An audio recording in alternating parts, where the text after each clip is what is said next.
Hello YouTube, it's Birdo Prey 5 and welcome back to another edition of BedLife. And Anti-Tracker has been leaving messages since 5:32 p.m. so almost 40 minutes ago, claiming to be first. First. You see, Anti-Tracker must be very busy at his job. First, still first. Then at 5:56 p.m., gonna start soon, Joe, question mark. And then like now maybe, question mark. And then at 5:56, also he's, by the way, I'm still first. Then he says, well, shoot, at 5:59, I'm gonna have to leave now. And I did not get to say first. And then he says, my life sucks now. Oh boy. And after I updated the map for you, yes, he did update the Nerd Island map to version 2.0. And it's at 6 p.m. sharp, he said, this is the thanks I get. Bunch of jerks, I tell you.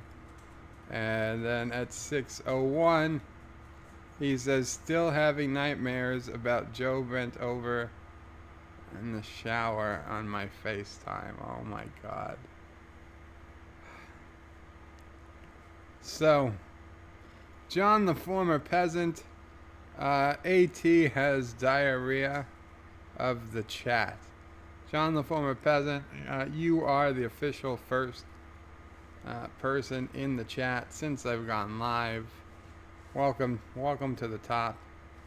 Zethon says, pray for me, meaning him, and hashtag Zethon Watch 2019. And yes, we are in Zethon Watch. He's got to make it a few more days. Anti-Ryan Johnson says, hello and Qapla. Hello and Qapla back. Anti-Ryan Johnson.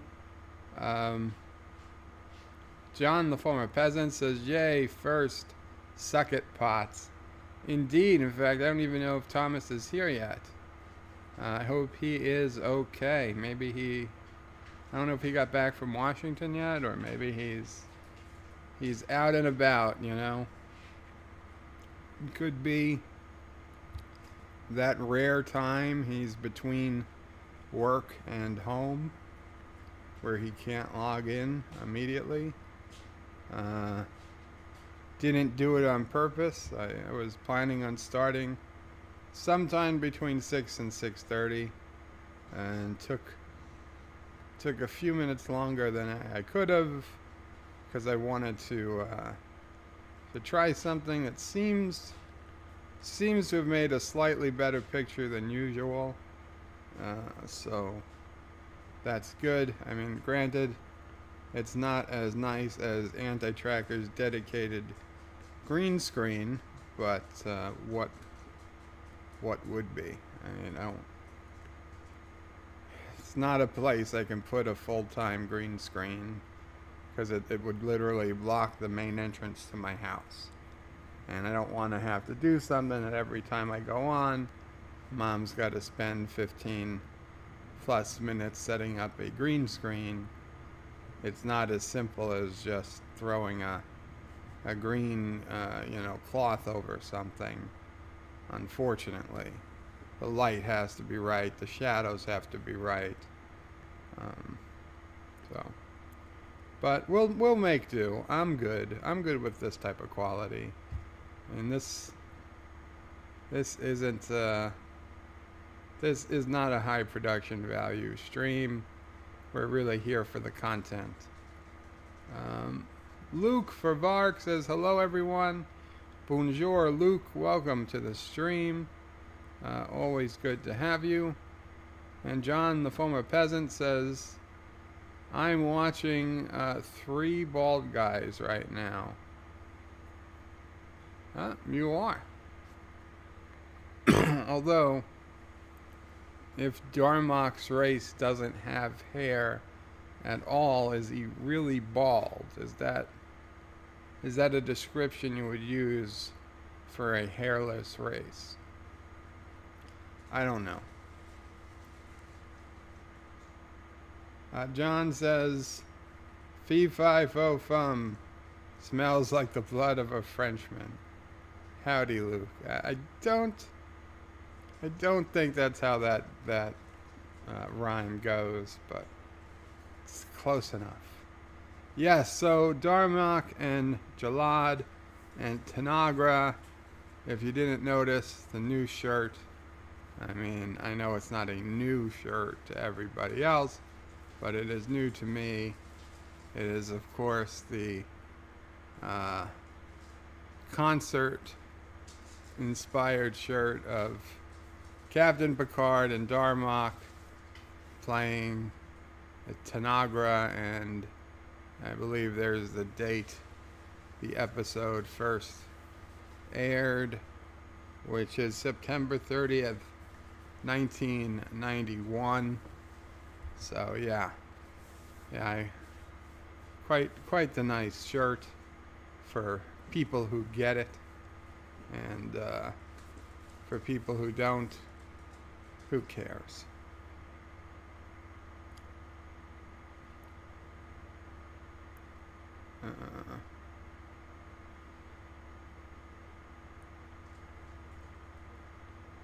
Luke Favark says the smell of coffee and baguette.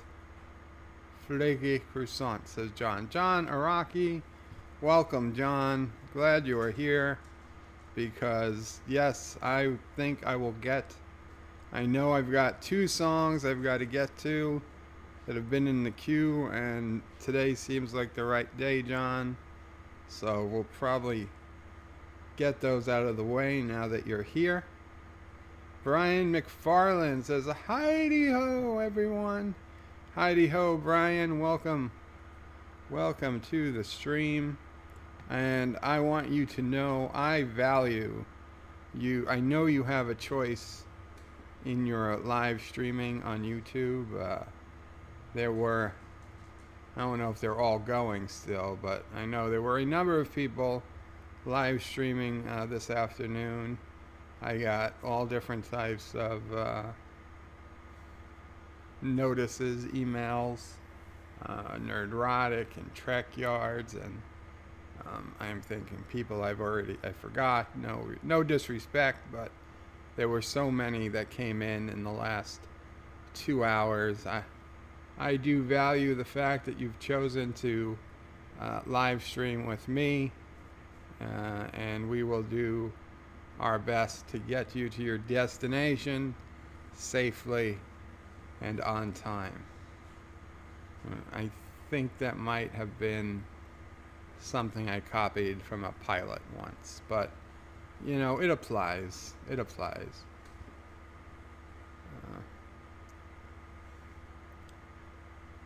I could go with a nice warm baguette. Actually, to be honest, I'm not hungry at all. On a very, very rare, I actually had a little bit of a steak tonight. I decided to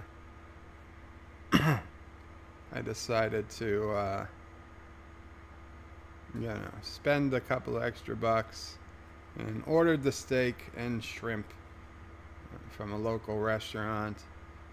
Quite good. I mean, I don't think I ate even half of the steak, and it wasn't a particularly big steak, but I think I'll probably finish off the steak as a steak and eggs in the next day or two.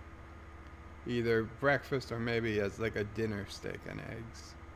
That would probably be ideal. Yes, the subs are almost 260. Brian. We really shot up these last couple of weeks. John the Former Peasant says, I clearly remember watching Tanagra in the dorm lounge with a crowd. In 1991, I graduated high school in 96, so 95, 94, 93. 1992, I graduated middle school, junior high school. So 1991, I was my second year of the 3 years of middle school. And let me tell you, I hated that school. I hated it with a passion. That was some of the worst years of my schooling period.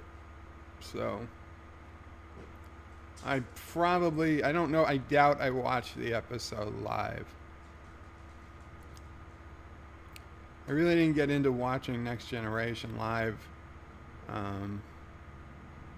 until, I guess, closer to the end, when it started, 88, so probably wasn't season 6 or 7 that I started watching live. I mean, I was watching repeats, but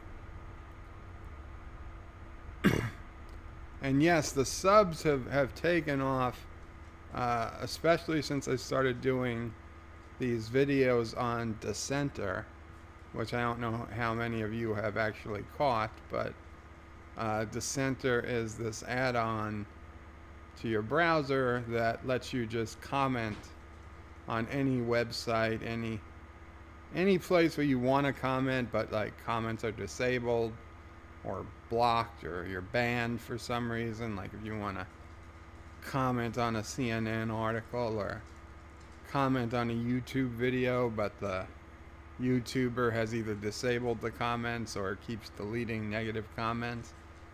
It's a place that just lets you comment without excuse me, without the owner of the website or whoever you're commenting on being able to do anything about it.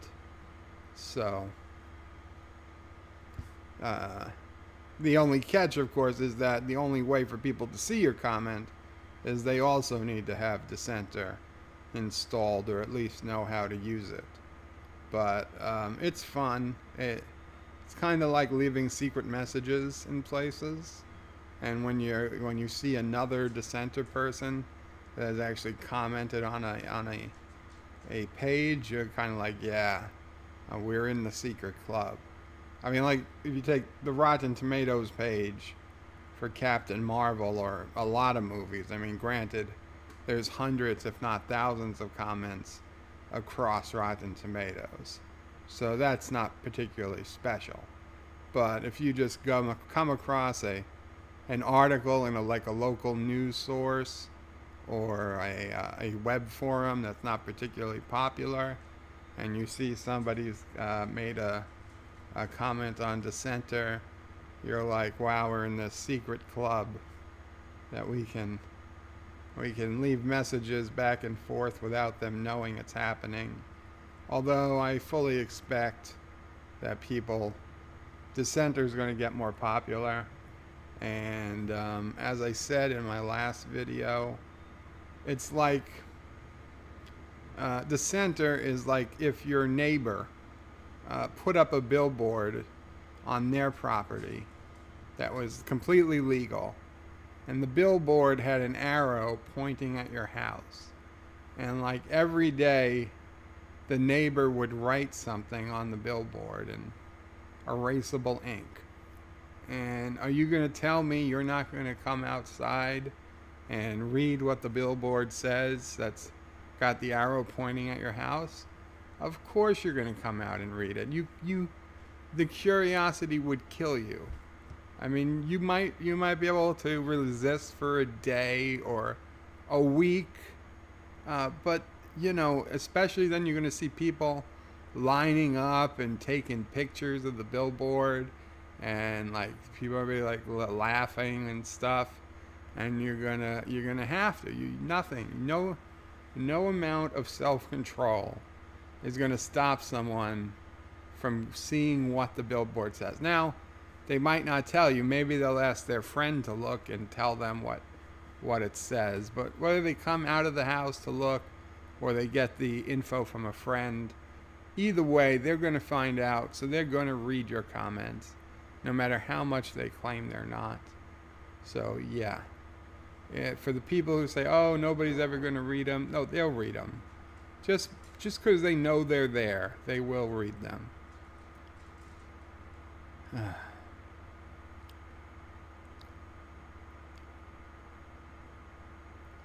You have to dedicate one of them to your Jeep.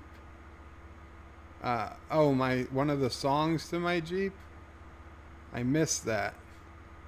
I'll assume I will figure it out when I see the song lyrics. Luke says, I don't care about Trek Yards right now. It's okay. This isn't a bash on Trek Yards or whatever stream. It's just pointing out that they were live. I don't even know if they still are. John, the former peasant, says, I watched that episode of Trek with Brian McFarlane the first time also. Luke says, why would I want to watch live STD reviews? I don't know, Luke. Sometimes I do live STD reviews. Thomas Potts finally gets here. He's late. He says hi. And he says, sorry, was watching Nerdrotic. And you probably gave Neurotic money too, Thomas, huh? You probably were making it rain on Nerdrotic stream. And Luke Favark says, hi, Thomas. But you see, Thomas, you missed my whole speech where I thanked everyone because I know they have their choices and who they live stream with, and we were happy that you've chosen Bird of Prey live streaming today. But no, you chose Neurotic, so it's fine. We know. Just wait till you start doing your own channel, and I'll be like, oh, I'm sorry, Thomas. Trek Yards was live, so I was watching them. Luke says, hi, Thomas. Brian McFarlane says, hey, it's good to order out every once in a while. Brian, we order out more than we we cook in. It's just the way things are over here. There's not a hell of a lot of extra time for Mom to cook on top of the 500 other things she's got to do. Other than breakfast, more meals than not are from out than from in. Although the ones that are from in, I do enjoy. Mom makes great tacos. Taco night is not to be missed.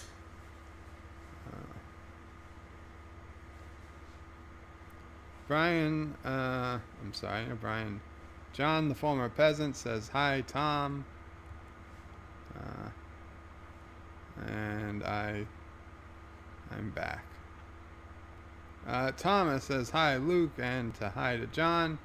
Ryan Johnson says, great. Now I'm even more hungry. Thanks, Bird of Prey. Sorry about that, Ryan Johnson. Says hi to Thomas.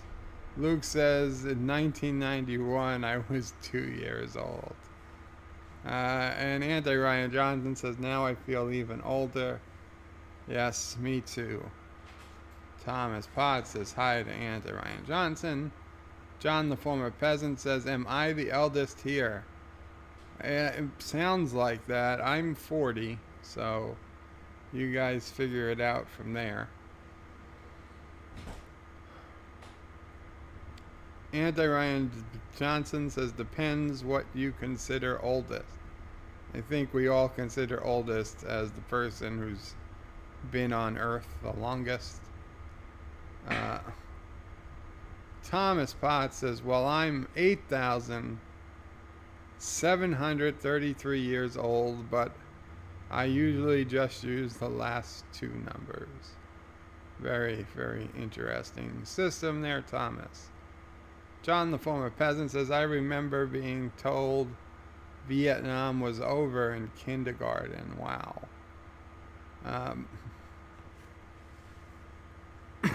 I remember, and it wasn't kindergarten, it was elementary school. But our principal would come, we did this in, I think, fourth grade, I believe. And I think we did it twice. So it might have been fourth and fifth grade or third and fourth grade. But principal would come in, Mr. Isman. And, obviously if the principal was teaching class that day, that was kind of like a big deal. Like, all the kids were like, wow, our principal's here to do a special lesson plan. And I remember he had us put all of our desks, move our desks. So he had us children doing manual labor. We had to move all of our desks to the outside edges of the classroom. And he wanted us all to sit on the floor, Indian style. And yes, they still called it Indian style back in the 1980s. No one was offended. And we were evenly spaced out. And so it was a class of, I don't know, 25 of us. So maybe like 5 by 5. Maybe it was even 30 of people. Maybe it was like 5 by 6. And he gave us all a bunch of marshmallows.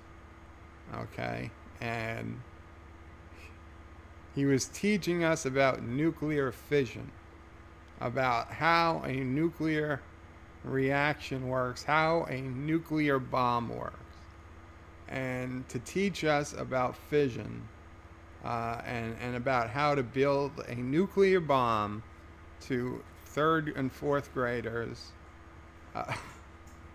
Yes. The thing was, we were all on the floor, and we had these marshmallows, and he was going to throw one marshmallow at one student, and then from that point on, anybody who got hit by a marshmallow had to throw their marshmallows straight up in the air. And then anyone who got hit by a falling marshmallow then had to throw their marshmallows up in the air. And basically, it was to show us just how fast a chain reaction goes. So, of course, he throws in one marshmallow at a kid in the middle. That kid throws up his marshmallows. And by the second wave, everybody's marshmallows have been thrown in the air.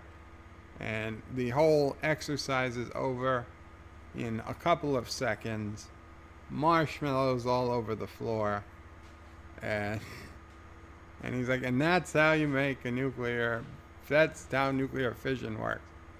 That's what powers the atom bomb. So, what was the purpose of this exercise? He never, expanded on it like, oh, this, maybe you want to become a nuclear engineer one day or something like that. No, I'm 99% sure the only purpose of this exercise was to teach students how to build a nuclear bomb just in case, the Russians attacked and we went to nuclear war and, 99% of the population was killed, that some people who survived, one in, 1,000 people who survived the nuclear blast over New York City or something, someone would have some idea of how to go about building nuclear weapons again, even though all libraries and whatnot will have been wiped out, so that the survivors on the American side could be the first to get back to being a nuclear power, so we could finish wiping out whoever survived on the Russian side, and, you know, obviously finally win the war and end the communist threat forever. I assume, because there's no other logic as to why you would waste a ton of marshmallows to teach kids about a chain reaction and this how it runs away so quickly. But you know what? That lesson has stuck with me. Even today, I know you need the chain reaction of the uranium to create a nuclear bomb, and if you know, civilization ends and somehow I'm the last remaining halfway intelligent person left, I will explain to the next generation that you've got to refine uranium, you've got to put it in centrifuges, get the separate the 235 from the 238. I forget which one is which, but you use the one, and you've got to use a TNT to compress it into a critical mass, and then boom, we can nuke our enemies. So I suppose the lesson worked. The lesson worked. I mean, it was a terrible lesson to teach, but the lesson worked.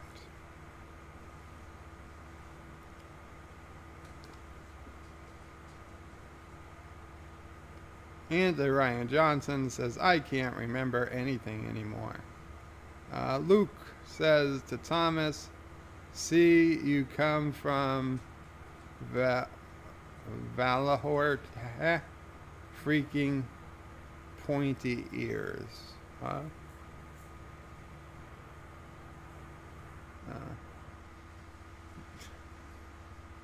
John, the former peasant, says, ode to a Jeep. You know,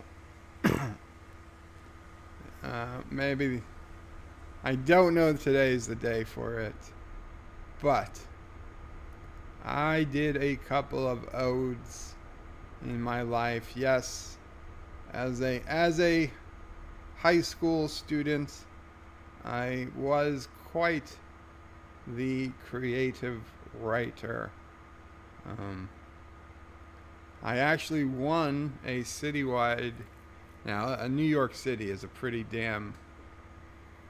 To win a citywide contest in New York City, I mean, that's a pretty nice award. I mean, not to belittle someone who wins a citywide contest in, say, Portland or Cincinnati, but, you know, to win a citywide contest in New York City, that's a pretty big deal. So I'm a pretty big deal. I should probably still be putting that on my resume if I was looking for a job, but I actually won a citywide contest in high school for the best short play. And they actually wanted me to go to an award ceremony and accept an award and do I don't know exactly what, but by the time I found out I'd won and they'd planned this ceremony, I'd already started college, and I had not chosen to go down the path of writing or English, and I stuck with engineering. So, few regrets today, but I basically told them thanks, but no thanks. I'm an engineer now. I don't have time to waste on writing. And then previous to that, I also won a contest for a poem I did. Yeah, I wrote some poems. And yeah, I mean, in between junior high and high school, I had award-winning, you know, obviously not Pulitzer prizes, but for New York City students, they were pretty decent awards for a poem, for a play, and I had a really, really great short story called Disaster at Disney. And it followed people trapped in It's a Small World ride in Walt Disney World, Florida. And it was good. It was like, I mean, granted that it was probably early computer, you know, dot matrix printing, but it was like 35, 36 pages typed out. So that was pretty significant length for a young high schooler, if I do say so.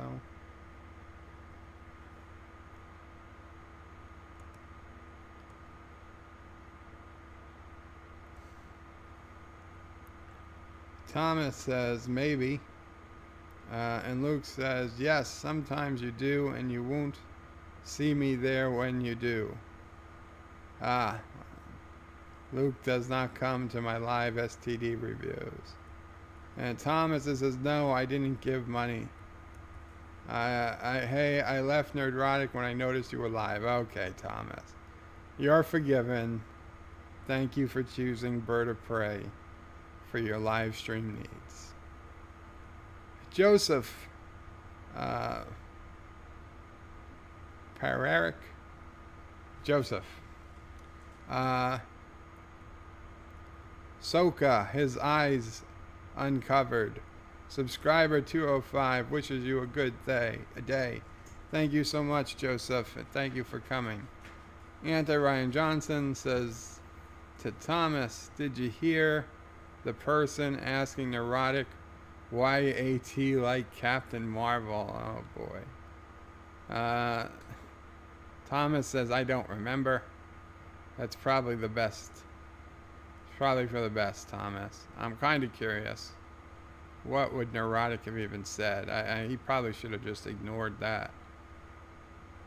John says, Anti loved Captain Marvel because Mrs. Anti loved Captain Marvel.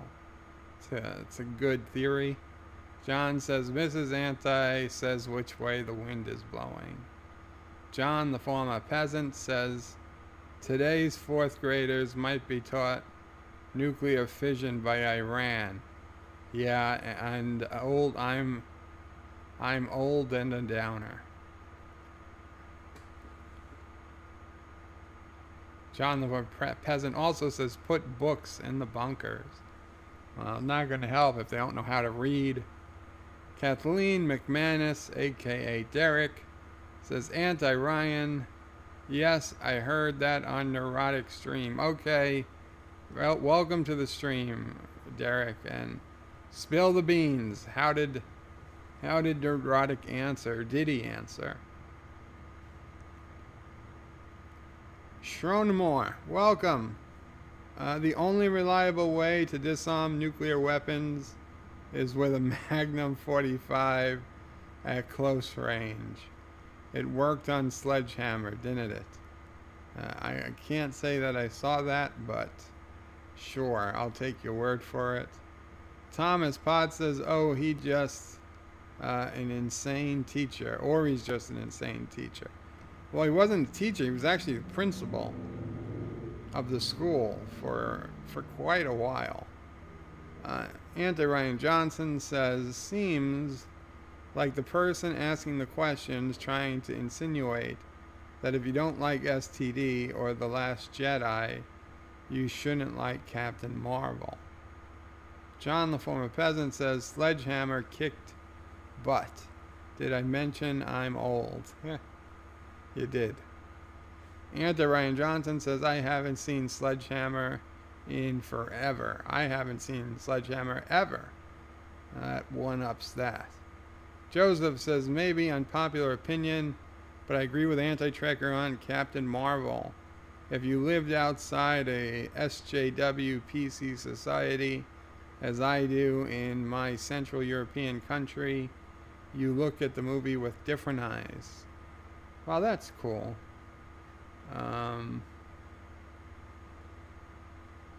not going to see it until it comes out, either on Blu-ray or on Netflix, or whatever streaming service it might come on.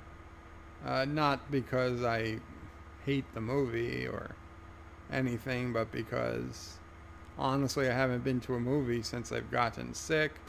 And while I could potentially maybe make it to a movie theater if, like, you know, a new Star Trek movie was coming out or something, I probably just, it would take a lot for me to try and get to a movie theater to see a movie. And Captain Marvel isn't it. Even Infinity War, Endgame, Avengers Endgame, even that's not going to be enough. I can't imagine a movie right now that would get me out to go see it. Everything I've liked is betraying me. Even The Simpsons. This last year, The Simpsons have hurt me. And I was going to bring this up later, but I mean, I know this is an old article, but nope, this one. I know it would help. It would help if you could see it. It would help if you could see it.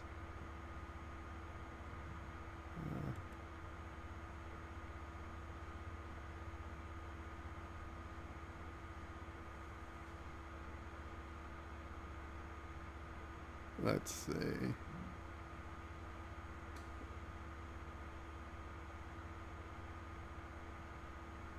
There we go. There we go. Sorry about that. I know DJ Odyssey showed this article already, but The Simpsons are pulling an episode where Michael Jackson voiced a big fat white guy who turned out to be a bricklayer from New Jersey who was just pretending to be Michael Jackson. And he didn't even voice the guy using his real name. He did it under a fake name. So Michael Jackson's name doesn't actually appear in the credits to the show or anything like that. And it's also one of the most fondly remembered episodes of The Simpsons. It's a third season episode. It's where they make the song for Lisa's birthday. Lisa, it's your birthday. You gave me the gift of a little sister, and I'm happy for you on this day. And this whole song, and it was a very nice moment between her and Bart and this crazy guy that Homer was locked up with in a mental institution, who turned out to not be Michael Jackson, but then turned out really to be Michael Jackson, off camera. And now we, the fans, have to be punished, even though Michael Jackson has not been found guilty of any crime, nor could he be, because the man is dead. So, you know what? I believe a lot like The Green Mile. For those who have seen The Green Mile, remember this scene. And for those who haven't seen The Green Mile, stop watching my stream and go watch The Green Mile. For God's sakes, it's one of the best movies ever made. I don't know why you're still here if you haven't seen The Green Mile. But The Green Mile it's obviously this. The Green Mile's a nickname for death row, and one of the guard. I mean, this takes place back in like the, I don't know, 1940s maybe or something, 1950s, maybe even earlier than that. And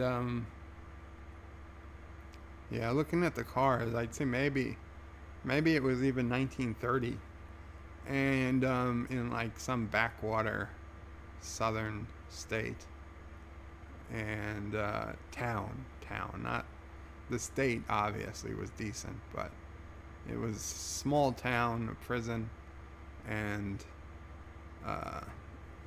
the point is, they executed one guy, and of course now Tom Hanks was in charge. He was the prison guard in charge of the Green Mile, and he ran a very professional shift. He ran a very professional operation. But of course, they had this one guard who was a complete dick asshole, who was like someone's nephew, so they couldn't just fire him. And he was, like I said, he's a complete a-hole. And even after they executed someone, this guy was like playing with the dead body, desecrating it. And he's like, oh, why did anybody care? This guy was, a scumbag murderer. And yes, the guy was a scumbag murderer, but he's dead now. And one of the guards said he paid his due. He's square with the house. And that's the line that stuck with me. Once the person was executed, and believe me, I mean, they were doing a electric chair execution, so it was not. This wasn't some, cocktail where you get a shot in the arm and they put you to sleep like a dog. No, Sassy, don't worry about it. I don't mean you. But there's not something where you don't feel anything. You feel hell when you're in an electric chair. Right? You can obviously just tell that. I mean, the whole history of the electric chair is a disgusting reminder of the worst humans can do. It was created specifically so that Edison could make alternating current and therefore Tesla look dangerous. But once that failed, Edison didn't get up and say, hey guys, maybe we should stop using this chair that I only created to make things look as horrible and as painful as possible. And somehow this thing became the de facto method of execution in the United States for 100+ years, which was awful decision. I mean, terrible people involved in making and spreading that the electric chair was our form of execution. Anything, whether it was a hanging or a firing squad even, would have been more humane. But I digress. Once you're dead, whatever your crimes, you're square with the house.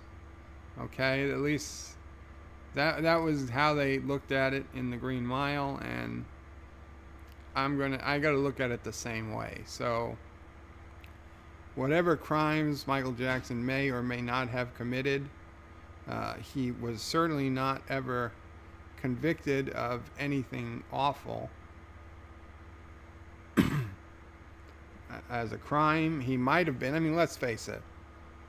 There was no secret as to all the allegations that were going on, but for whatever reason, the man was never convicted.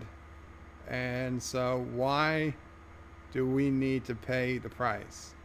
And I so disappointed in the Simpsons people choosing, because nobody's forcing them to do this, choosing to pull this episode from circulation that I've stopped watching the show.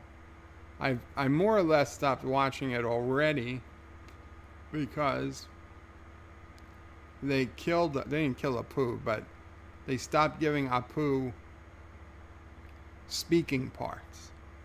It's been, I don't know, a season and a half, I think, since Apu has actually said something on The Simpsons. And it's all because of that stupid SJW Indian. He calls himself a comedian, but he isn't funny. And he had no way of, his comedy wasn't getting him anywhere.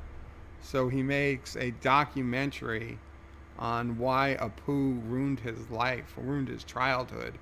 And I hate to tell you this, whatever your name is, because I didn't commit it to memory, because you're not worthy of being committed to memory. But I'm going to call you Apu because you identify so much with Apu. I assume you don't mind being called Apu anymore. But Apu the comedian, as opposed to Apu the Simpsons character, was so upset that people were calling him Apu as a child that clearly the Simpsons must have done something wrong and it was racist.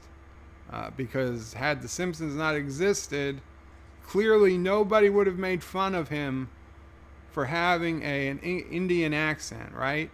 Nobody would, right? All the kids in the world, all the kids in his class would have not known to make fun of him had they not watched The Simpsons and seen Apu. Because it was The Simpsons that made people make fun of him. Not the fact he had a strong accent and that kids make fun of everything. Okay? I've seen kids make fun of, like when I was in 4th grade, there was a girl that was quite attractive, but for whatever reason she got off on the wrong foot with the quote-unquote popular kids. And they were making fun of the size of her ears. And let me tell you, they weren't saying that her ears were too big. No, they were making fun, saying she had ears that were too small. Who the hell has ears that are too small? Okay, her ears were perfectly fine. There was nothing noticeable about her ears. Okay, it'd be like saying your eyes are too white. The whites of your eyes are too white. Only kids would make up something so ridiculous. And whether they believed it or not, she believed it. And, you know, she was mentally abused by the fact that people were saying her ears were small. And yeah, she felt bad about it. Could she blame The Simpsons? Could she blame, I don't know, Dumbo? Because, I don't know, Dumbo make ears look big? I have no idea. But no, obviously kids are just going to make fun of other kids for any little thing they can. You mispronounce a word, you're fatter than the other kids, or you come to school one day, God forbid, with a hole in your shirt or your pants, or you're a poor kid and you don't have a lot of clothes, you wear the same shirt twice in 1 week. They're going to find something to make fun of you for. No matter how perfect you look, no matter how perfect you talk, no matter what. And if you're absolutely perfect, they make fun of you for being too perfect. There's no way to escape it, because kids make fun of other kids. It's not The Simpsons' fault that Apu the failed comedian got made fun of. Okay? It's called being a kid. And because of his stupid documentary and God knows what going on from people who should know better, now Apu hasn't had a speaking part in The Simpsons for the better part of a year. Yeah, you see him in the background in a few social situations, but he doesn't say anything. And I'm like, you know what? Screw this. I'm done. I was The Simpsons' biggest fan. And I say that I stuck watching The Simpsons every Sunday. Okay, the 9 or 10 months that I was out of it in the hospital, obviously I couldn't watch, but damn it, I caught up as soon as I was able to. But since then, up until 3 weeks ago, I saw every Simpsons episode either at live as it aired or as soon as humanly possible afterwards. But no, and these last few weeks, it's like, F it. I've lost all respect and hope for The Simpsons. I just want it to end. I was the last one. I was the last one leaving the lights on for The Simpsons, it seems. Everyone else I talked to would say, oh, The Simpsons hasn't been funny in 20 years or 22 years or since season 8 or 9 or 10, whatever. Or even season 5, say some people. But no, I was the one still saying up through season 28 that no, it's still a good show. That the reason why people aren't liking as many Simpsons episodes as they used to, and I see it like when my sister watches television, because they're not watching the show, they're watching their phone and they're listening to the show. But half or more of the humor of The Simpsons is only drawn on screen. There's no audio to go with it. So if you're not watching the screen, you are missing literally half the jokes. And there's no way to go back. And even my sister, oh, rewind it. I rewind it. And then she can't help it. Her eyes are right back in her phone a minute later. She can't help it, and she's only 2 years younger than me. So the people even younger than her, they have no help, no chance of being able to watch a TV show and concentrate on a TV show without having to be distracted by what's going on their phone, on who's messaging them, or whatever the hell people do on their cell phones instead of watch TV. So no, The Simpsons didn't get terribly worse until this year. It was just most of the people who watched The Simpsons stopped actually watching and just switched to listening. And of course they're going to miss half the jokes or more, okay? So I was their last defender, and this is it. These last few weeks, screw you, Simpsons. I had hoped you were going to end on a high note, but it's clear you're not. Just let it die. I'm sorry. 30 years was a good run.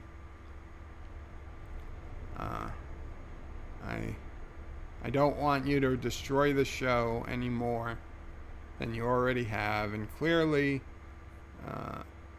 if you keep going, you're just going to start destroying episodes you've already put out, rather than continuing to add to the Simpsons lore. So yeah, that's my Simpsons rant. I had to get through that.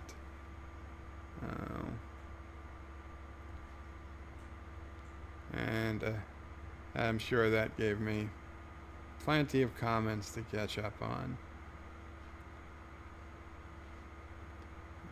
And of course the comments kept going down. Now I see Anti-Tracker is back, but I don't know how long he's back for, because I've already went away.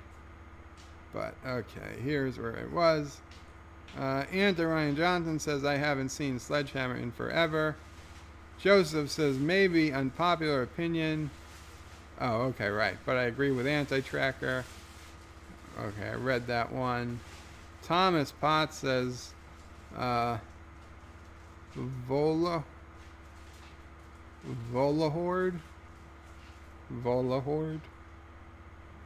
I'm not sure.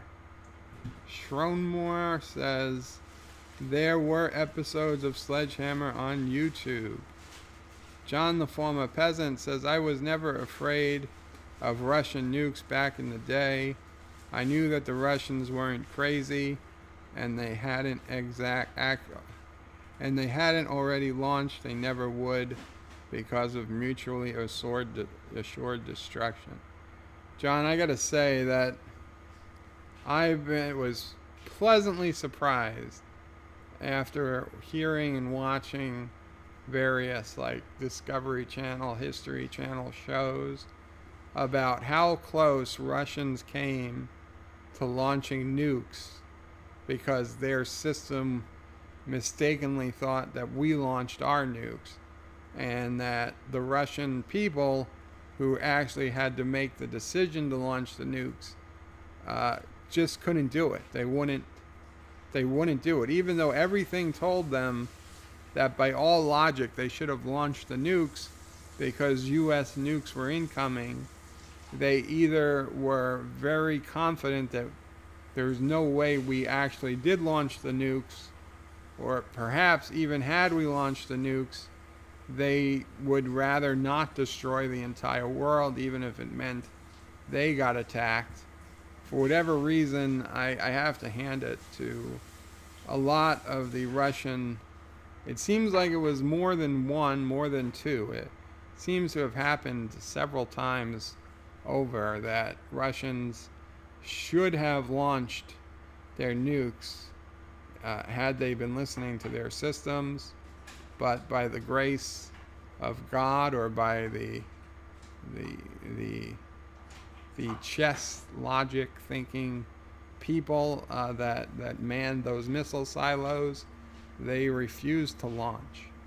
So we all, if those shows aren't complete BS, we all owe great debts of gratitude to people. John says, that's why Iran bothers me. And John the former peasant, because I have to, as opposed to John Iraqi. The Mr. P channel needs 700 subs. Says Berta Prey 5. Hey, Mr. P channel, you need 700 subs. Does that mean you've successfully gotten to 600 subs? I remember you when you were Mr. P channel needs, I don't know, 150 or 200 subs. Let's see. Oh shit. 607 subscribers to the Mr. P channel. Congratulations, Mr. P channel. I am a ways behind, my friend, but I will catch up at some point.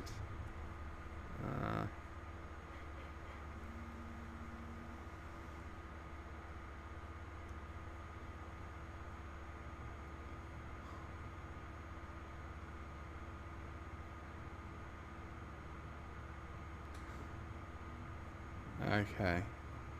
I have to go back to wherever I was. Ryan Johnson says to Joseph, good point. Seems if you like or don't like something, you fall into a certain group and you're expected to like the same thing that the groups like or dislike.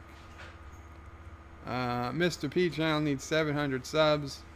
Darmok premiered on World Vocabulary Day. Very interesting. Ryan Johnson says hello to the Mr. P channel. JP, welcome JP. Anti-Tracker was compromised because he went with his wife. Well, that's an interesting theory. I will imagine Anti-Tracker will disagree, but we'll see. And Derek McManus says, Berto Prey 5. Gary was very diplomatic, meaning nerdrotic.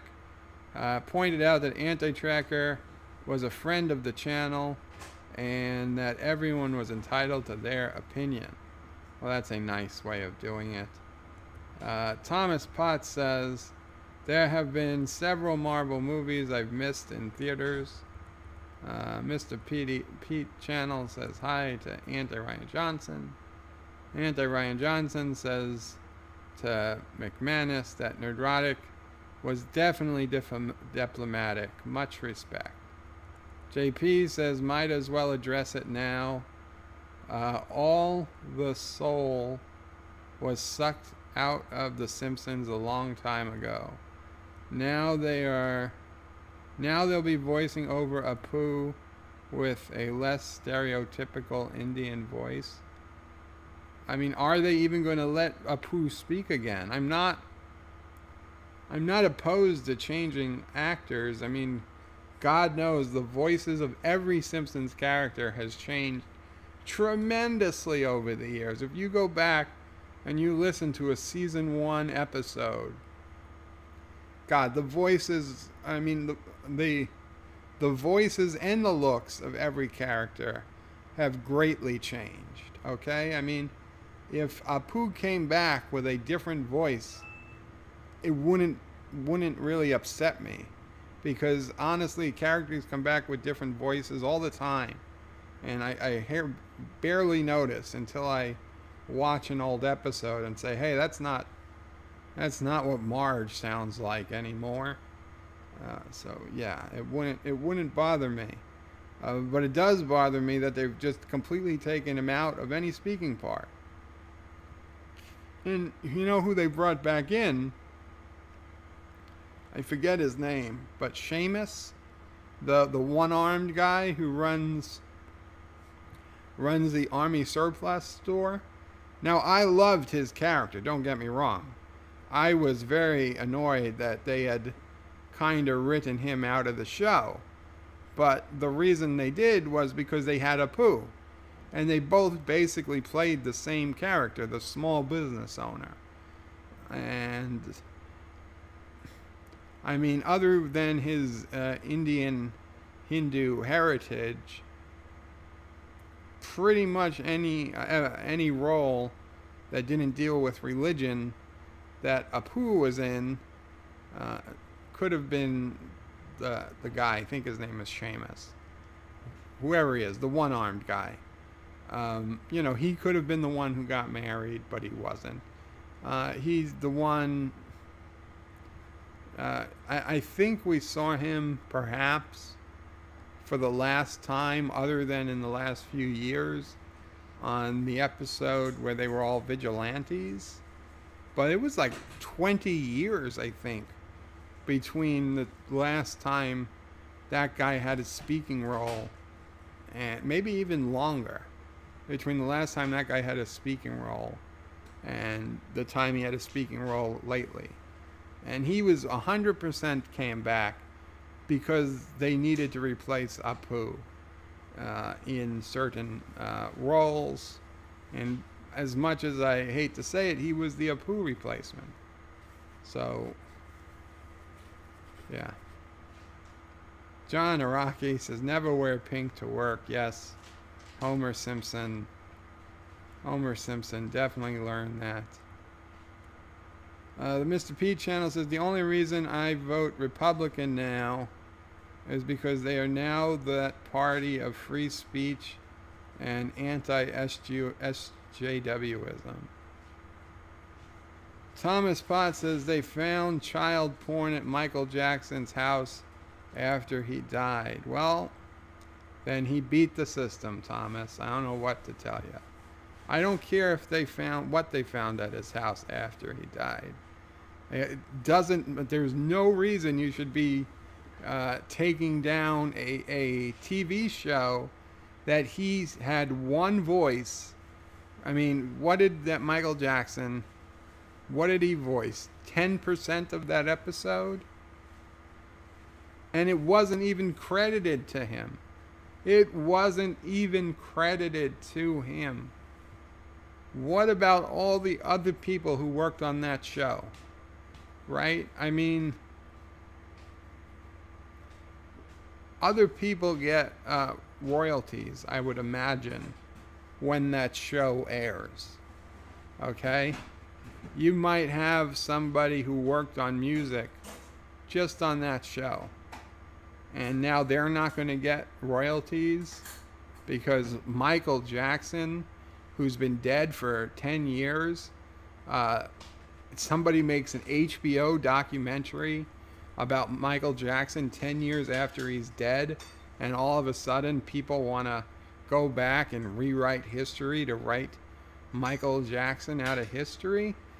Fuck that. No. I will never agree with that. I don't care if they found the plans to 9/11 on Michael Jackson's computer. I don't care. Doesn't matter. He's dead. Nothing you do is going to make him be... You can't punish the man. The man is already dead. And it sucks that he escaped the, prosecution if he was guilty, which I have to still say if, because none of us will ever truly know. But he did, if he did. If he did, he got away with it. It happens. Lots of people get away with crimes all the frickin' time.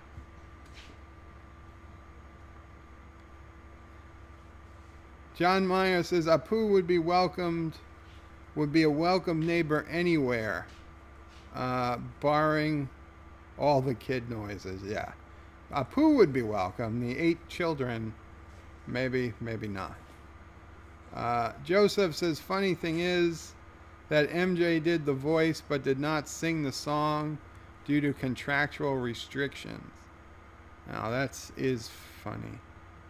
I wonder if he actually sang it but didn't, just doesn't take credit for it or what. But even more reason, you know what? Then if you want to keep the episode but replace the voice of Michael Jackson with just somebody who sounds like Michael Jackson, go ahead and do that. I mean, you can do that. It wouldn't be that difficult, right? I mean, even Anti-Tracker or it could do that. If you just get us somebody who sounds like Michael Jackson, say the exact same lines, and in a couple of hours, using our home video editing software, we could edit out Michael Jackson's real voice and edit in the fake Michael Jackson voice, and probably nobody would be able to tell the difference. Certainly not enough. Certainly enough that it could still air and be included on future DVDs, which, by the way, they're not going to make any more future DVDs of season 3. Come on, DVDs are dead. So, and they don't make Blu-rays either, because they're not. It was never made in HD. So there's no more physical media ever going to be created. They threw that in that, if they in future DVD printings they're going to leave off the episode. There's not going to be future DVD printings. Who are you kidding? The future is streaming. Fox didn't even release a Blu-ray of the Orville. Right? Fox didn't even release a Blu-ray of the Orville because they know why bother? They want to get people into their streaming service, and the best way they can do that is force them to subscribe to see HD versions of the Orville. If they release Blu-rays, then nobody's going to subscribe in 3, 4, 5 years. When they take it off Hulu, and they're going to force you to go to a Fox digital app, or whether it's a Disney app or a Fox app, but wherever, they're going to force you to go there to get the episodes. Speaking of The Simpsons, and like I said, I so don't care that I was like 3 weeks behind on The Simpsons, and I figured, okay, today while I ate dinner I had like 20 minutes. I figured, let me go ahead and watch a 3 weeks old Simpsons episode, and it was okay. Didn't make a hell of a lot of sense.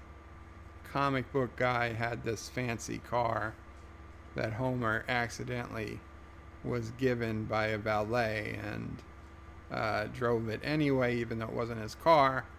But he ruined the car. I mean, he didn't ruin it completely, but he scratched up this classic car. And Comic Book Guy has this line, and they take a dig at the Orville when it would have worked so much better as a Star Trek Discovery dig. But here's Comic Book Guy in front of a restaurant talking about how Homer has defiled his car, that because Homer drove it through like a cornfield and stuff, and you know, got it messed up. And Comic Book Guy says, "You've taken from me the Enterprise." Yes, Sassy. You've taken from me the Enterprise, and you've come back with the Orville. And he points at the scratches on the side of the car. And I'm like, why the hell is a Fox show? Now, granted, The Simpsons makes fun of Fox shows many, many times before, but why are they making fun of a good Fox show? Usually they make fun of bad Fox shows. They've already had the Orville appear in a good light in earlier Simpsons episodes. And Comic Book Guy, how much better would it have been if he said, "You took from me the USS Enterprise and you brought back the USS Discovery"? Now that would have been hysterical. And it would have not involved the Orville or stepping on Seth MacFarlane's toes or any of that at all. So a real missed opportunity there for The Simpsons. John Meyer says, "Potts, I never heard that CP thing about MJ's house." I mean, I haven't either, but I totally believe it. Because, you know, that's what we were all pretty much knew was happening. But nobody cared at the time. Derek says, "I remember that episode of The Simpsons." Thomas Potts says, "Wait, Bird, who kills millions? Doesn't like the electric car? Who makes Steve Newtonberg a star? We do. Who robs crayfish of their sight? Who rigs every Oscar night? We do. Who holds back the electric car? Who makes Steve Gutenberg a star? We do. Yes, the Stonecutters song. God damn it, if they ever get rid of the Stonecutters episode, the Fury will be released, and I am not going to be held responsible for my actions. I'm telling you that now. There's going to be hell to pay at the Simpsons lot. I know they don't have a lot, their animations, but there'll be hell to pay at the Simpsons lot. Somehow I will get over to Fox Studios, and I don't know what, but I'm going to meet with the president of Fox or whoever's in charge down there and say, "Hey, I control the Simpsons now. I'm going to go all Hank Scorpion on them. Hank Scorpio on them."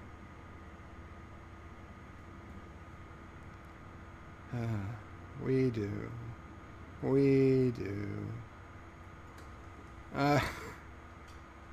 Joseph says to Andy Ryan Johnson, "Just imagine, I love Discovery. I can still watch Anti-Tracker and Neurotic." And then Joseph says, "I might not necessarily agree with them. However, I want to have multiple opinions on stuff just not to fall into a trap of a bubble. Yes, very important not to be in an echo chamber. John Meyer says, if I'm executed, I want double-barreled shotgun to the head at contact distance. Damn, John, it seems like you've thought about this. And I don't think you... Yeah, Sassy agrees. We do not get to pick our method of execution. That would be something, though. I think if we did, we'd all choose the same thing. You know what I'm talking about, too. I'm gonna give it. It's 6:58, so I've got a little bit to go to catch up on the comments. Come on, somebody put it in there. Somebody put it in the comments. Don't make me disappointed. By 7:29, I want to start seeing the death that every nerd would choose, given the choice. And I'm not saying you're going to make up something like, you know, death by, I don't know, being covered in tribbles or something. No, this is an actual death sentence we've seen in some show or movie, and people have been sentenced to that type of it. So I know that's enough. That was enough of a clue. Everybody should have gotten it by now. John Meyer says Apu is the new Morn. Yeah. Except that Morn had a lot more parts than Apu did, and was much better treated. John Araki says Michael Jackson, O.J. Simpson, Bill Cosby, R. Kelly. Wait. Juicy Smollett. Just the white man trying to keep down successful people of color.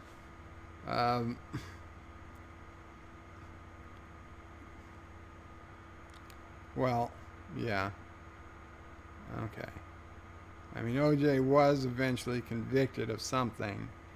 That was a bullshit charge in Nevada, but yeah, he did get convicted.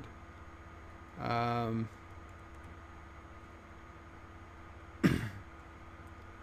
will be right back. You know what time it is. So give me 2 minutes.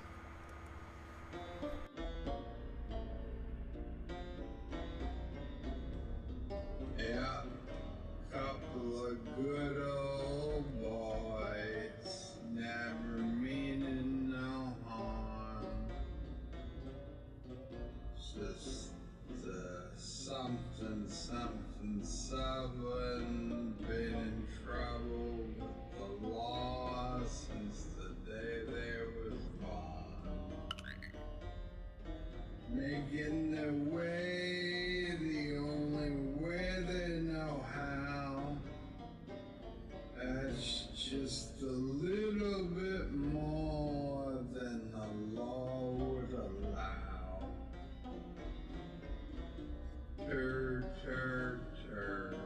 Turd is the word. Turd. I honestly, I'm not 100% sure how this song goes. That's the best I could get. I probably shouldn't have said that much.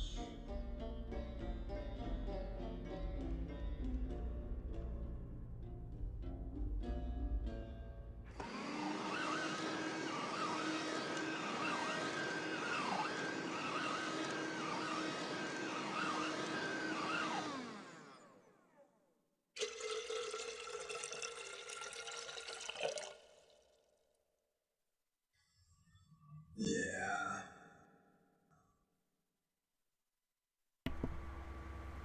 And I'm back. Sorry about that, you know. Nature calls.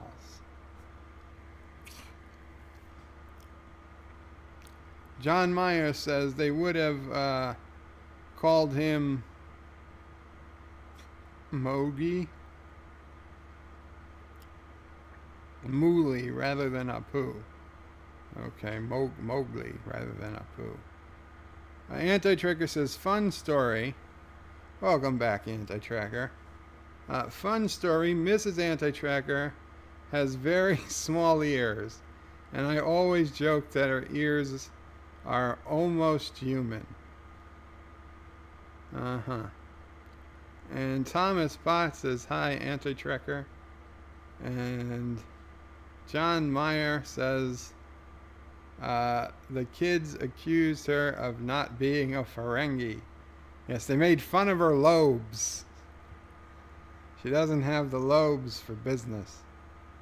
Joseph says, good day, Mr. Crawford. Who the hell is Mr. Crawford? John Meyer says, howdy, Anti-Tracker. Anti-Ryan Johnson says, hello, Anti-Tracker. There's now 2 antis in here. You can't just say anti. I won't know who you mean.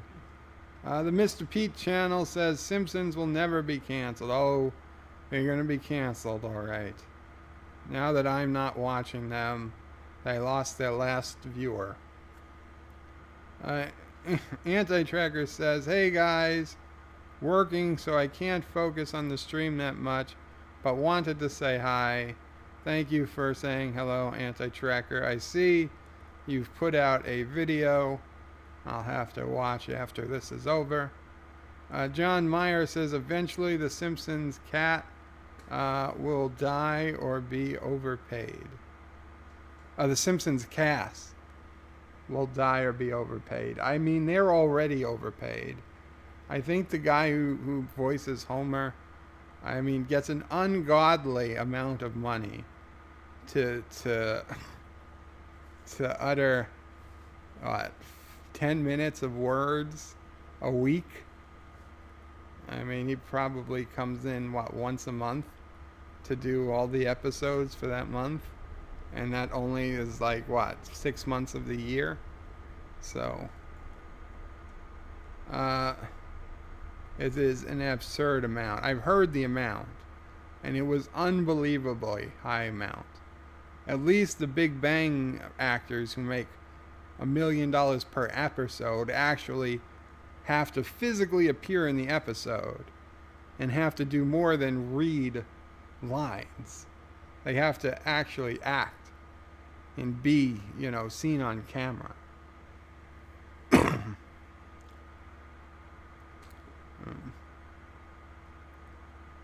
And the cast, yes, some of the cast will die, and then they will retire them like they've done Mrs. Krabappel.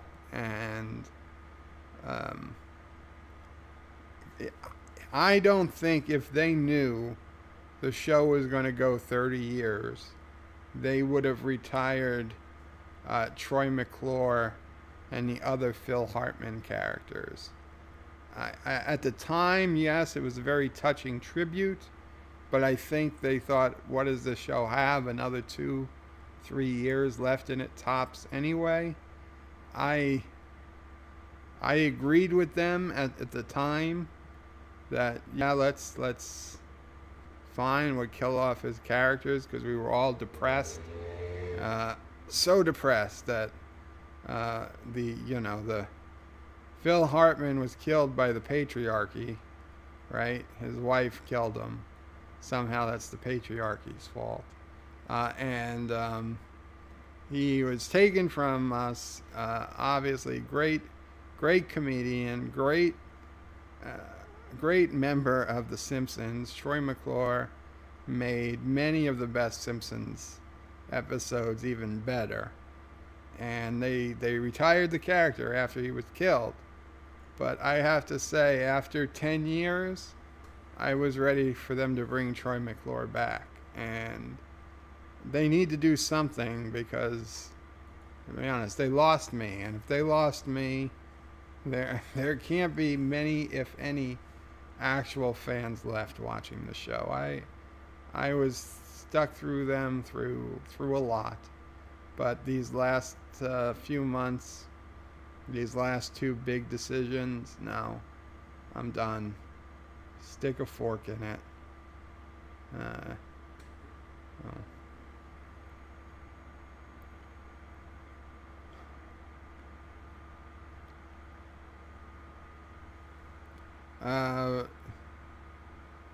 Schronmore says, I stopped watching The Simpsons about 10 years ago. It was never as good after Amon Tazarian was unmasked as the fake Skinner. Yes, a lot of people point to that episode as the episode that changed everything. To me personally, I don't care about that episode. It's just another Simpsons episode to me. They all have the reset button at the end, and you know, is it canon? Does the Simpsons even have canon?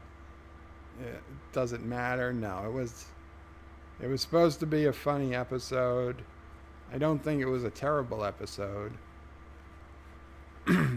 but it didn't destroy the show for me, because it's a cartoon.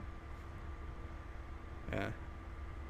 I mean, granted, it was Star Trek Discovery style retconning, but that's the advantage of being a cartoon and not a real life drama or sci-fi drama. John Meyer says, not my Skinner. Yes.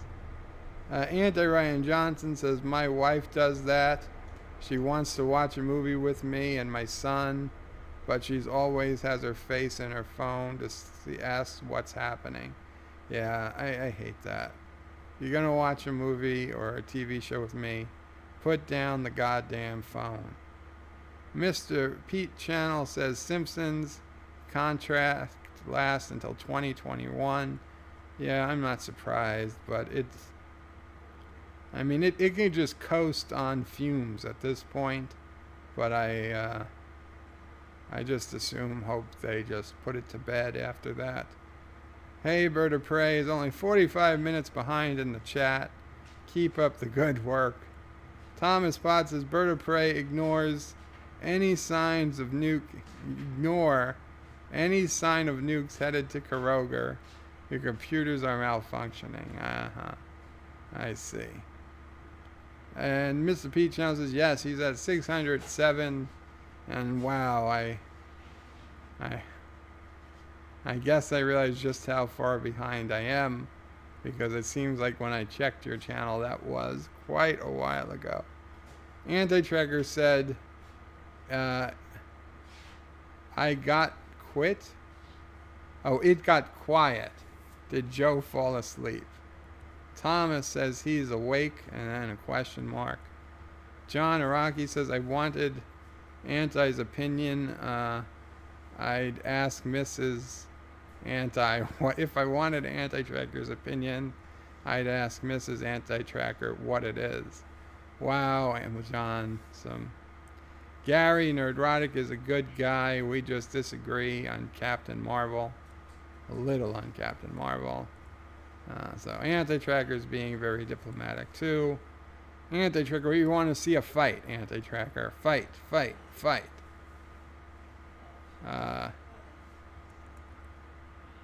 Hector, welcome. Hector says, I am at 15 minutes of call waiting with my phone operator. Who will be faster, an operator or Joe reading this? Oh, Hector, I damn well hope that your operator was faster. Thomas Potts says, new Anti-Tracker video. John Myers says, in at least one episode, Smithers was brown. Yes, Smithers was only brown. I'd say he was black. I mean, yeah, he was technically brown, but he was clearly African American. Anti-Tracker says, yeah, I just got it uploaded. And Anti-Ryan Johnson says, that's a tough call, Hector. Anti-Tracker says, makes me sad, and I am sitting in my old chair. Man, I love that chair, like a man loves a chair or a Jeep. Yes. No, Thomas, I'm not going to read that. Okay, I thinly veiled attempt to make me turn on you know who. Hector says, no chance of fixing it, anti-tracker, some soldering. Oh my god. You need welding, not soldering. For anti-tracker, you just fall off again. Anti-tracker says no. The sheath, no, the shaft meets the base of the chair. The metal base just snapped. Anti-tracker says, so I need a new chair. Sigh. Just go borrow Lore's chair. He's not using it. Hector says, the same happened to my last chair. Wow, you guys have bad luck with chairs. Thomas Potts says, I think it was stupid to remove the episode. Thank you, Thomas. It clearly was. Hector says, it's the weak point. Anti-Trekker says, yeah, I'm thinking of getting a chair with a higher weight rating to be safe. That really hurt.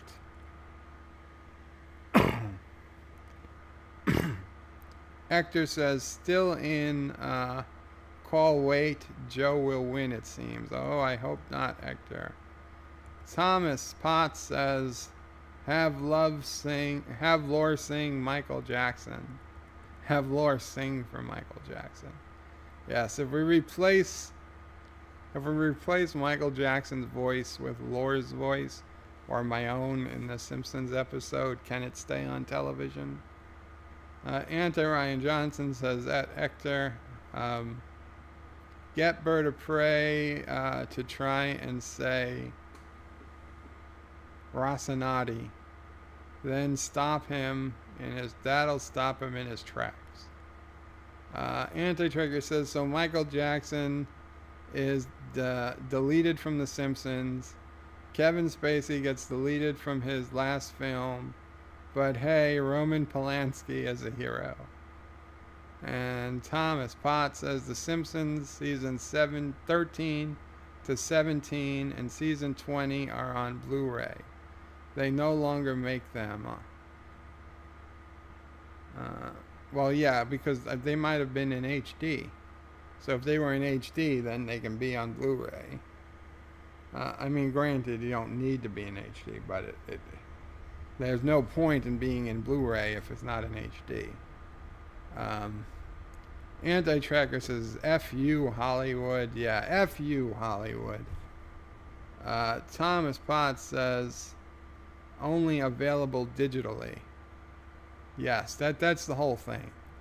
They're not making new DVDs. They're not making new Blu-rays. Hector says, so the same Achilles heel is as Anti-Tracker. No, I don't want to fake the results.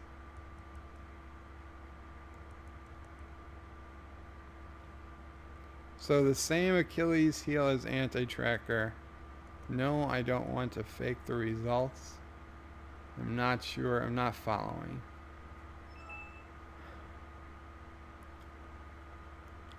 The Mr. Pete channel says, hey, Auntie. Hey, Mr. Pete, says Anti-Tracker. I remember when you were just called Mr. Pete. Ryan Johnson says, Hector. Fair enough. Hector says he is ranting like a crazy anyways. Ryan Johnson says, yes, he is. Bless his heart. Aw. Thank you. Hector says, my 7-year-old nephew is watching the stream. I hope he will not hear anything inappropriate. Oh, I might have let one F-bomb out. You should have told me that a little earlier, Hector. Thomas Potts says, I like the Futurama Simpsons episode. It wasn't bad. I mean, to be honest, I'd take any Futurama. So, Resolute Germ says, CBS would sue if they mentioned Discovery. Well, they mentioned USS Enterprise, and CBS can sue if they want, but they're not going to sue Fox, or if they do sue Fox, Fox is going to laugh at them because there's nothing they can do. You can mention the word USS Discovery. That doesn't mean they can't mention it in a joke.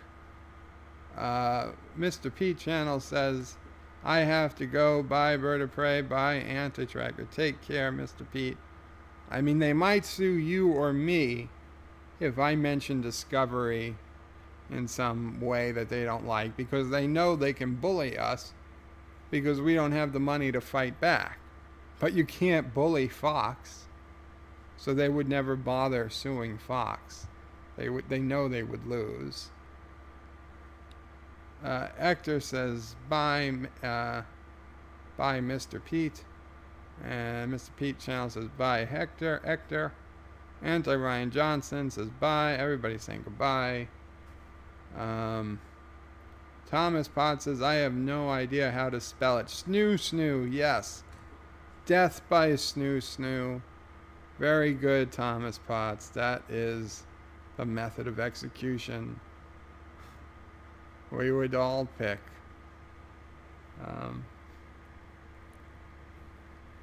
That was a great episode of Futurama. Zach Brannigan. The mind is willing, but the body, what do you say, the body needs rest or something.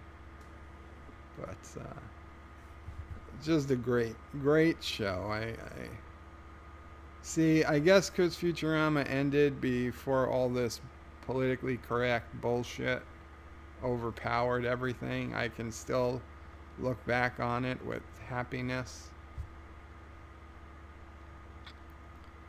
John Meyer says, death by snoo, yes. Hector says he hates his telecom.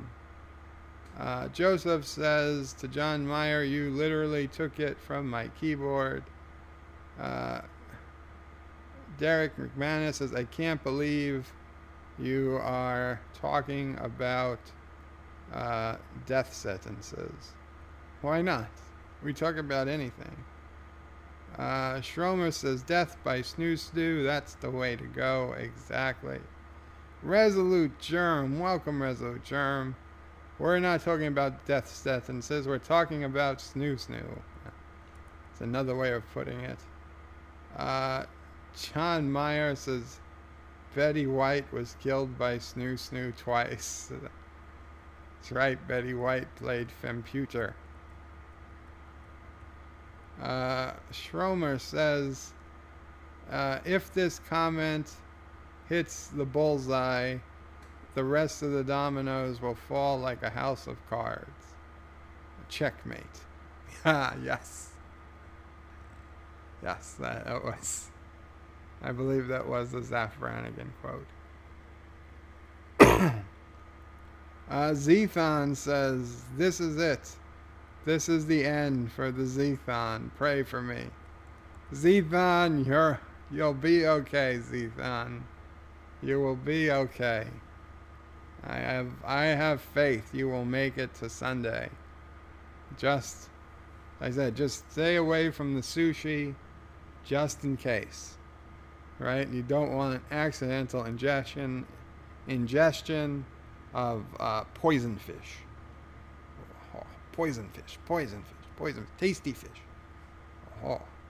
Now you see that episode of The Simpsons, where Homer has sushi for the first time, and he goes to a Japanese restaurant, and the chef and then the apprentice chef are both speaking in Japanese accents. You can't tell me those were actual Japanese people. Okay, that was clearly, probably I would say, a white person putting on a Japanese accent. So, where were all the Japanese people that saying they're being made fun of because of this episode from The Simpsons where, some white guy pretended to be Japanese? And he said, "Oh, please, master, I need your talented hands." And then he's the Japanese, the master chef is in the back of a car having a makeout session with Mrs. Krabappel, and he's like, my talented hands are needed elsewhere, you do it.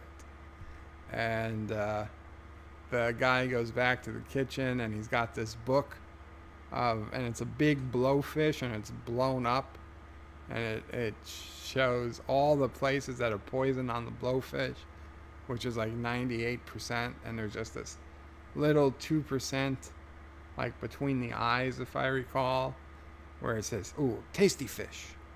So poison, poison, poison, poison, tasty fish.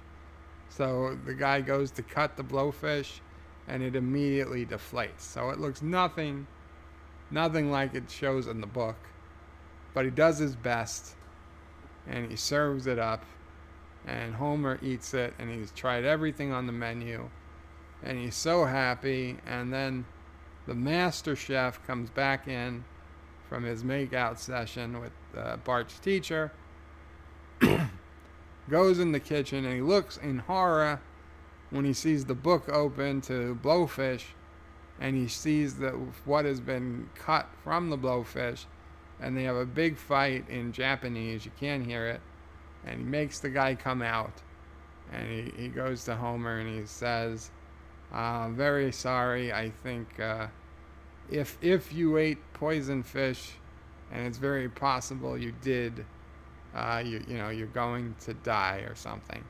So then there's one of the scenes where they're taking Homer to the hospital in an ambulance, and Dr. Hibbard says, "Homer, maybe he said this, Homer, if you ingested the poison, and it's very possible you did, you have 24 hours to live." And Homer does a whole list of things he wants to do, and of course he ends up staying at Moe's too long to do it, and then he actually gets arrested for DWI driving home, and he gets Barney to bail him out, and he makes it home way too late, and he goes to bed sleeping on the chair, listening to the Bible read by, I don't know, somebody famous.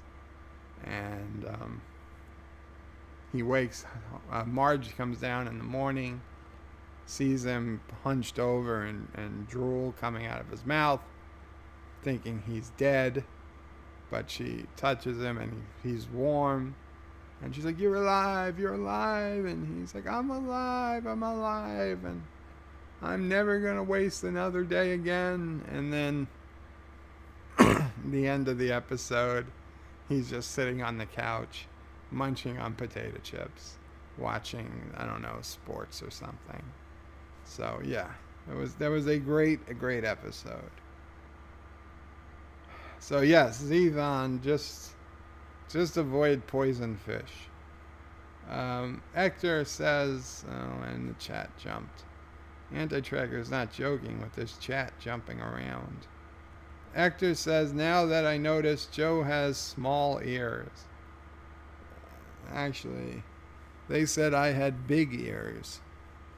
So I don't know.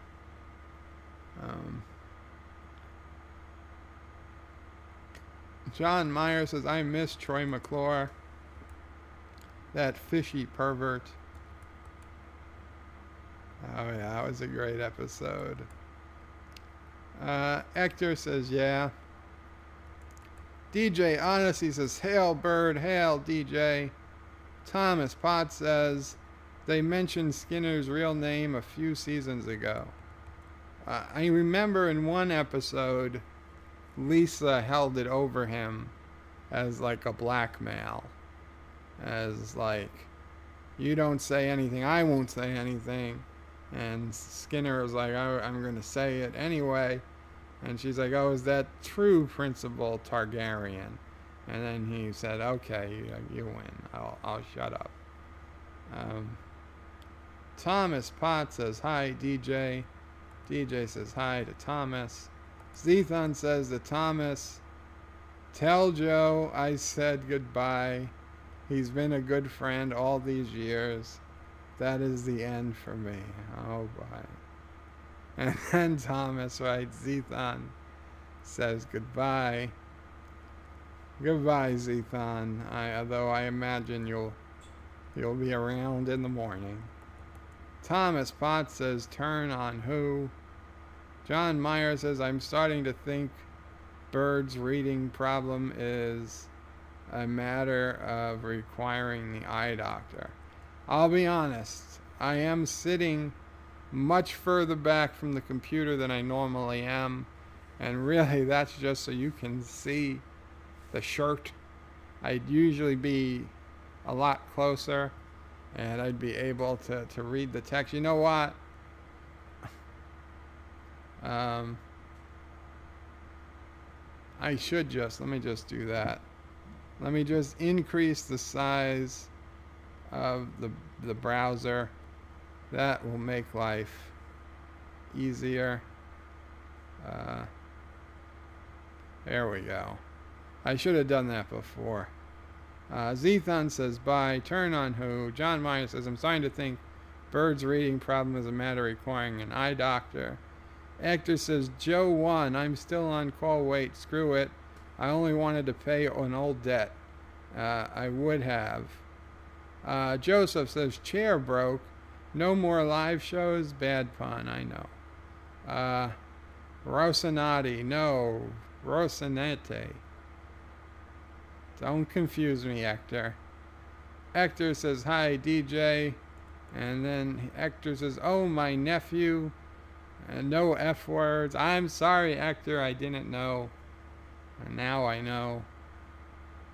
Joseph says, leaving your soothing voice. It's almost 1 a.m. and I need to work in the morning. And it might be 2 when you read this.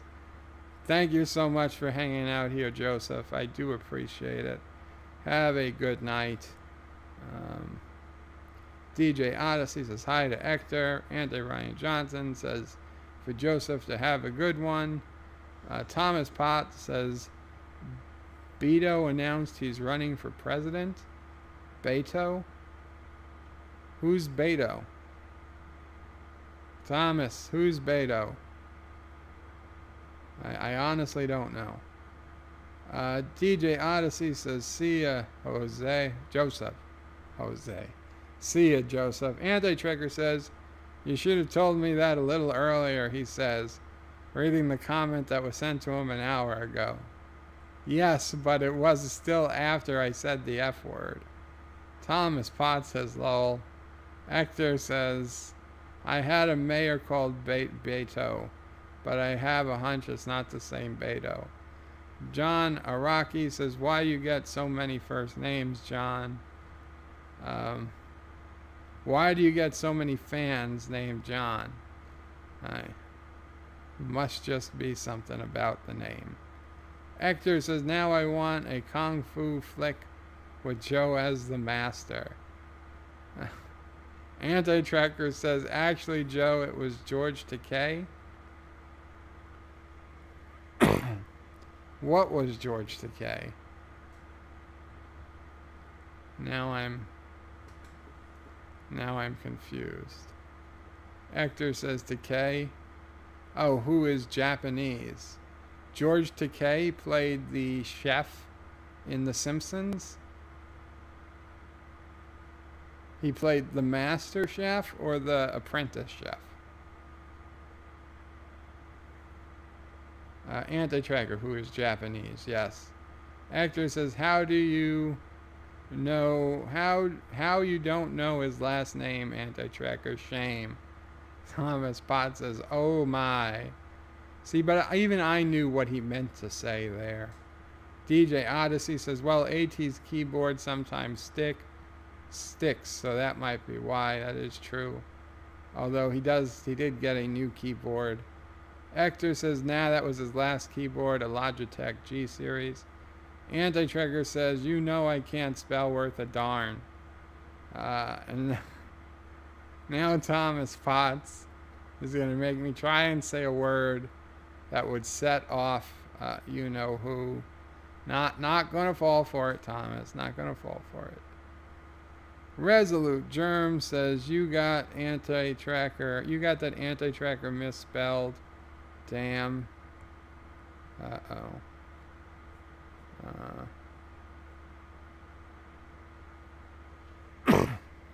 You got that anti-tracker misspelled. Damn. Beto is a liberal who lost to Cruz in Texas midterms, and the left loves him. Well, Thomas, I already know he's going to lose because it's a man.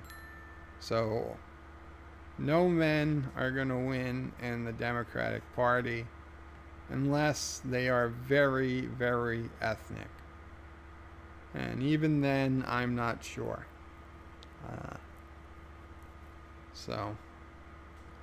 Anti-Trigger says, Bird has a lot of Johns. Lol. Yeah. John Araki says, I'd like to speak to the AI. No.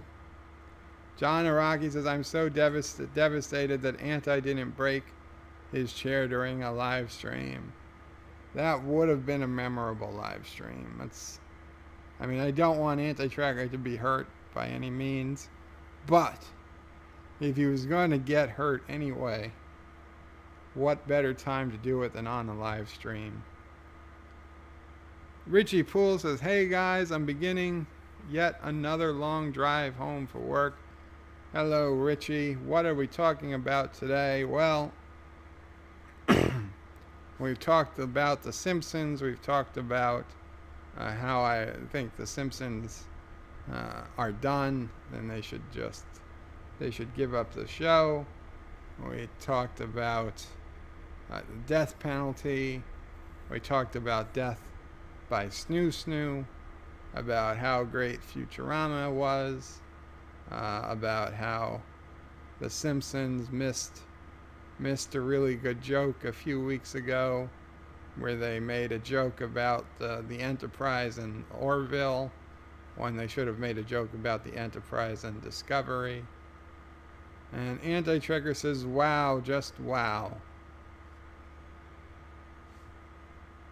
Schromer says, insert clever comment here because I'm tired and can't think of one. It's after midnight here. Thank you so much for coming here, Schromer. I do appreciate it. I don't know if that's your saying you're going to get some sleep or what, but either way, thanks for coming. Anti-Trigger says, I hate you all. You are all... Thomas Potts says, you are all jerks. DJ says, what did I do now? Thomas Potts says, I didn't want him to break his chair. No, none of us wanted him to break his chair. John Araki says, if Anti was Brie Larson, he'd only hate 40-year-old white guys. And he says, wait a minute. Yeah.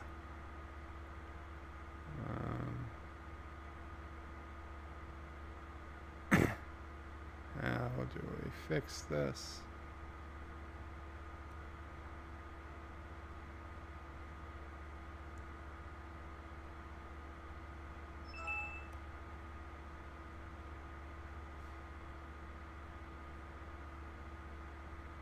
Sorry, I'm just trying to fix the comments.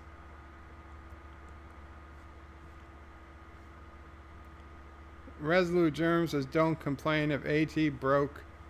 If it broke on live stream, you'd have a lot of money. He would have. Anti-Trekker, well, have to go. Good one, guys. Take care, Anti-Trekker.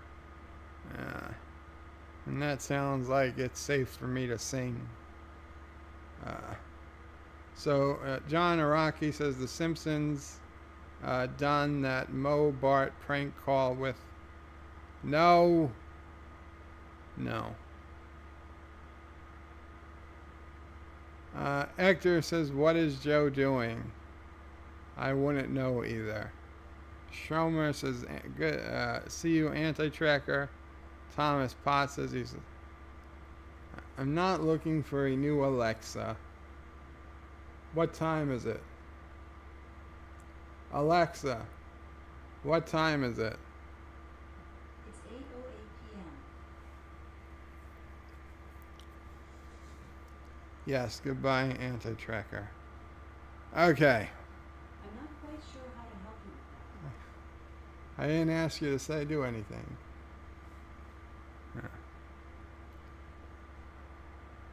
Is he cheating on his old Alexa? No. Why does anti-tracker leave before the blackmail? Can a man have two Alexas? Yes. You can have multiple. I mean, even in Utah. I mean, not just in Utah. You can have multiple Alexas. A white dude with a strong feminine side might win the Democratic nomination. Depends. Was he always a white dude, or was he born a white woman? And how much percentage Native American is he? Okay, well, I wore my... does yours have a screen? No, I do not have any Alexas with screens. They are all just audio.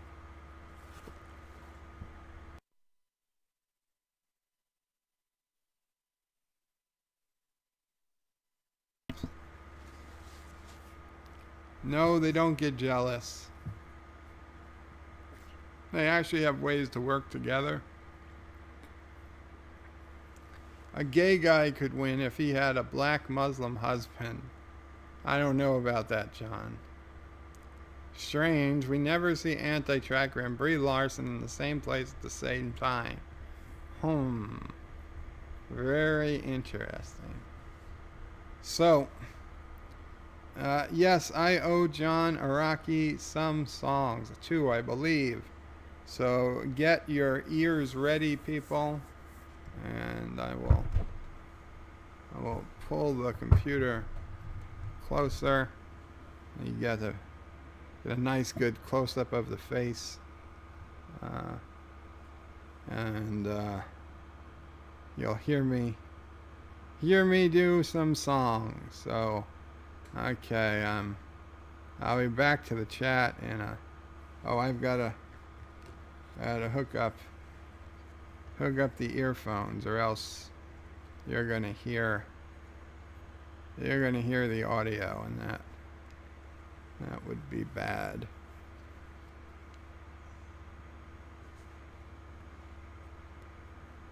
It takes a couple of minutes for it to connect, so I'll keep reading.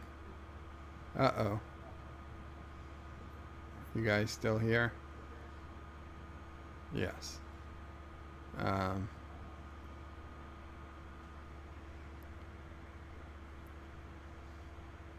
Or Mrs. Anti-Tracker likes both.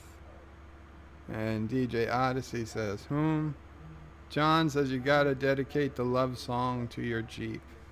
I will. Resolute Germ says, nope, I'm out of here. DJ Odyssey says, lol. That's fine, Resolute. I don't blame you. Thomas Potts says, that Milo guy is a conservative, gay, Jewish, and married to a black guy, but is banned on social media. Thomas Potts says, still working, bird of prey. Perfect. Thank you. I will assume that by now the audio is going through the headphones, so I will mute the system audio to YouTube, and I'm going to go over to the other browser, and I'm going to be honest, neither of these songs are my